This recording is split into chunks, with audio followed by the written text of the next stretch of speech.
সস্তা পেয়ে বস্তা ভরে নিতে চলে আসলাম আজমান শহরে ওয়াও গিফট শপে। মাত্র 1 টাকায় পেয়ে যাবেন সংসারের প্রয়োজনীয় সমস্ত জিনিসপত্র। কি বিশ্বাস হচ্ছে না তো? হ্যালো এভরিওয়ান, আসসালামু আলাইকুম। ঝটপট রেডি হয়ে চলে আসছি সেই রাসেল খাইমা থেকে আজমান শহরে। কেন এসছি সেটা কি জানেন? সস্তা শুনে বস্তা নিয়ে আসছি, প্ল্যান করেই আসছি আজকে বস্তা ভরে প্রয়োজনীয় সমস্ত কিছু নিয়ে যাব। বেশ কিছুদিন ধরে টিকটকে বিভিন্ন মার্কেটের বিভিন্ন ধরনের ভিডিও দেখছি। এটা নতুন কোনো বিষয় না, অনেকের মাধ্যমে অনেক ধরনের ভিডিও দেখি, কিন্তু কখনো সেভাবে পাত্তা দেওয়া হয় না। বড় বড় কন্টেন্ট ক্রিয়েটাররা বিভিন্ন মার্কেটের বিভিন্ন ধরনের অ্যাড দিয়ে থাকে। শুধু মার্কেট কেন, ভিডিওর মাঝখানে যে কোনো ধরনের প্রোডাক্টের অ্যাড শো করে থাকে, যেটা দেখে আমরা ফ্যান ফলোয়ার্সরা সেখানে যাই এবং সেই প্রোডাক্টটা কিনে থাকি। ঠিক একই রকম ভাবে আমিও টিকটকে একটা অ্যাড দেখে আমি চলে যাই সেই রাসেল খাইমা থেকে আজমান শহরে মাত্র 1 টাকায় দোকানের সমস্ত কিছু নিয়ে আসতে। ভিডিওটা এমন ছিল যে তারা ভিডিওর মাধ্যমে যে প্রোডাক্টগুলো শো করেছে এর মধ্যে আপনি যা নিবেন তাই 1 টাকা। 1 টাকা বলতে 1 দেড়হাম। বাঙালি তো তাই মুখে বারবার টাকা চলে আসে। যাই হোক, আমরা সেখানে যাই এবং যাওয়ার পরে দেখি যে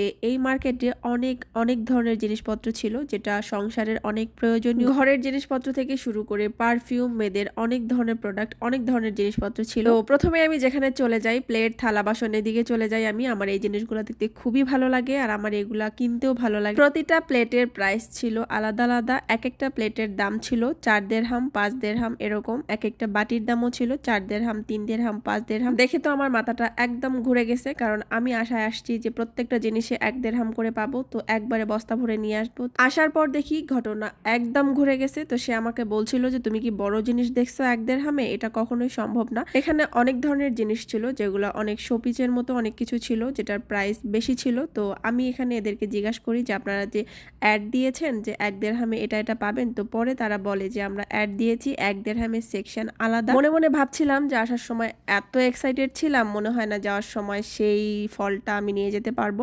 যাই হোক, 1 দেড়হামের সেকশনে এসে আমি এখানে দেখছিলাম টুকিটাকি যেটা যেটা নেওয়া যায়। নেওয়ার মতো তেমন কিছু ছিল না, সমস্ত কিছু ছিল বাচ্চাদের টয়, টুকটাক এটা সেটা, বাট যেগুলা হচ্ছে প্রয়োজন বা যেগুলা ভালো ছিল একটু, সেগুলোর প্রাইস ছিল বেশি। ঘুরে ঘুরে দেখছিলাম যদি কিছু পাই তাহলে নিব। তো এখানে বাচ্চাদের টয়গুলা দেখছিলাম, তো এক একটা টয়ের দাম ছিল 20 দেড়হাম, 30 দেড়হাম, 25 দেড়হাম এরকম। আর এই বাচ্চারা টুকটাক এটা সেটা নিয়ে খেলছিল। বাচ্চাদের খেলাধুলার জন্য এই জিনিসপত্রগুলো একদম ঠিক ছিল। ছোট ছোট বাচ্চাদের ঘড়ি, খেলনা, গাড়ি, চুড়ি এগুলা ছিল, বাট এগুলা 1 দেড়হাম দিয়ে নেওয়াটা আমার মনে হয় ঠিক ছিল। তারপরে যে সংসারের জিনিসপত্রগুলো ছিল এগুলোর প্রাইস বেশি ছিল। এই যে এই ধরনের জিনিসগুলা যেগুলা কিচেনে রাখা যায় বা অনেকে ডোরে রাখে, এগুলাও ছিল, বাট এগুলোর প্রাইস ছিল অনেক বেশি। তারপরে আমি চলে যাই উপরে, উপরে অনেক কিছু ছিল, সংসারের অনেক ধরনের জিনিসপত্র ছিল, ব্ল্যাঙ্কেট, জায়নামাজ, হাঁড়ি, পাতিল, কাপড় চোপড় সবকিছু ছিল।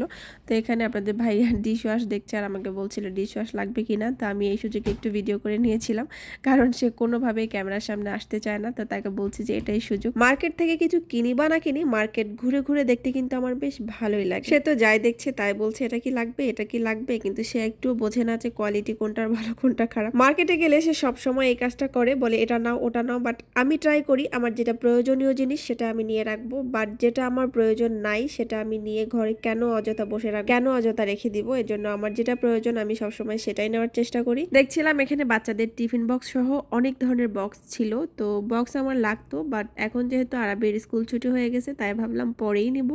আর এখানে অনেক ধরনের পাপোশ ছিল, বললাম না ব্ল্যাঙ্কেট ছিল, এই যে ব্ল্যাঙ্কেট, বাট এতটা কোয়ালিটিফুল ছিল না, ভালোও ছিল না আবার একদম খারাপও ছিল না। যাই হোক, আমার প্রয়োজন ছিল না তাই আমি নেই। তো ফাইনালি এই তো টুকটাক যে দু একটা জিনিস কিনেছি। বাবা ছেলে নিচে এসেই তো বিল দিচ্ছে। আর এই তো আজকে ছিল আমার 1 টাকার মার্কেটের এই বিশাল বড় ইতিহাস।